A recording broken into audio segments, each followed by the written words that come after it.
Hello, greetings, Ann Sieg again, 21 suggestions for success, and here we go with suggestion number 10. Treat everyone you meet like you want to be treated. Oh, this one I think too has gone to the wayside rather significantly. We just see it at a cultural level. I think overall it's there, but you see it where there's the rudeness and self-centeredness, but it all comes down to the proverbial golden rule. And it's the whole what goes around comes around, and some say it's all karma and this whole thing. It's just treat people with the dignity that you would want to be afforded, to treat people with respect. Once upon a time, and for example, now I'm going to refer to the silversmith for whom we spent. He's the gentleman who gave me this list when my husband and I were on our trip, our 3-day getaway. He said, back when I was growing up, we had to use the salutations of Mr. and Mrs. We never called adults by their first name. Okay, that is a sign of respect. We don't do that anymore. Everyone's all the same. It's Joe and Jim, but there's no salutations. And a salutation in itself is a form of respect. We see that in other cultures. They might do like a bow, which is just an acknowledgement of another human being and for their the dignity afforded someone for being a fellow human being. Just that, showing, accepting the dignity of humanity. And instead, a lot we see this going down in the trash barrel type of how people treat each other, letting a door fly in the face of someone who's coming through. They're just not mindful or aware of other human beings around to afford them courtesy. And I guess what comes to mind is, I remember some training from way back when, and this is having to relate to parent with child, that when the parent sees the child come into the room is emblazoned across that forehead.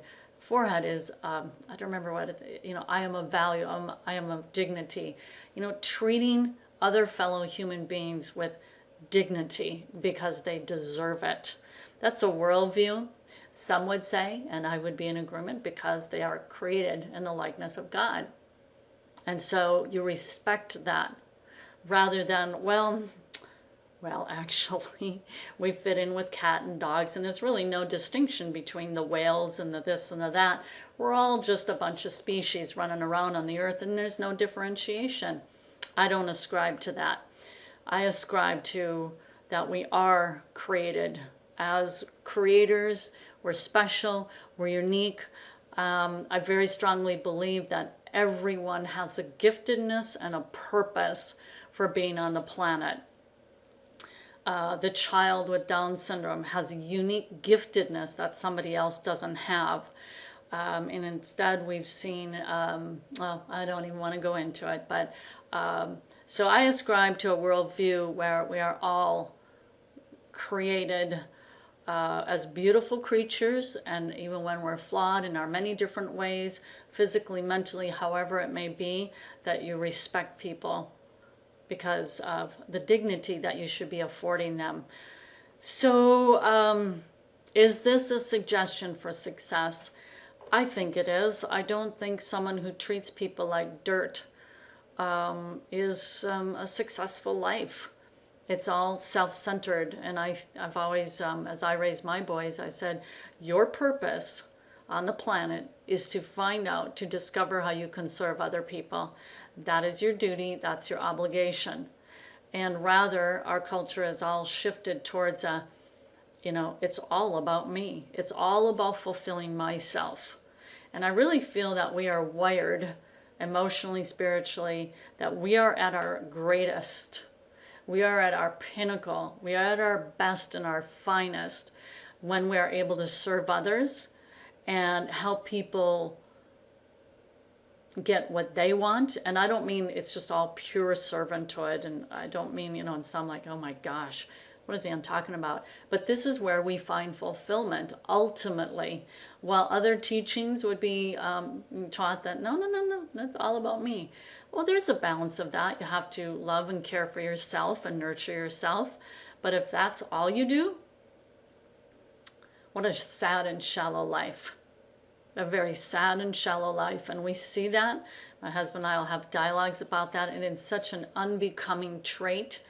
When you see the blatant arrogancy and elitism. I despise elitism. Elitism. When people feel they're elevated and they're above another person because of their position in life, that's just sickening to me. I just can't stand it.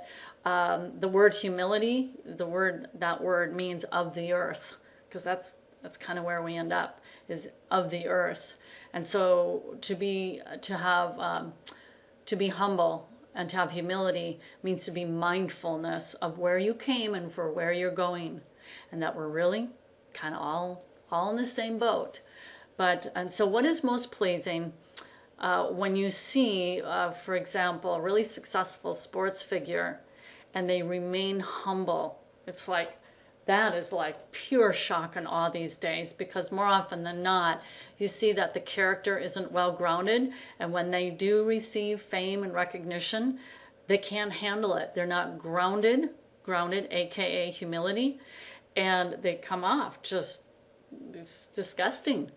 And people can pick it up and they can read it, and that this person now thinks that they're just so much better than everybody else. Specific incident comes to mind here. I did a interview or a webinar with Stephen M.R. Covey. He's the son of the great Stephen Covey, who's since passed away, the author of The 7 Habits of Highly Effective People. I think that's the title. I tell you, Stephen M.R. Covey, class, total gentleman, humble. Whereas, you know, there are other people that I interviewed in my series, and one person in particular is like, wow, alrighty then. You know, that whole position and station and life thing was really tripping. And that particular webinar was very unbecoming. And I want to say, excuse me, you're living in a different era. Women aren't like just these little footstools and you can talk down to them. Actually, I'm your peer, but you're really not treating me that way. And anyways, this is a deep one. This is a deep one. And what is attractive and becoming? So is this a suggestion for success? I believe it is. I think you will endear people to you.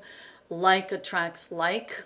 You're going to have people find you pleasing because you've got a nature that shows you have an understanding of where you come from, rather than one that's repulsive, you know, filled with arrogancy and pride would be the converse. So go ahead and comment and share with me your thoughts on suggestion 10 for success. I'll see you in the next video.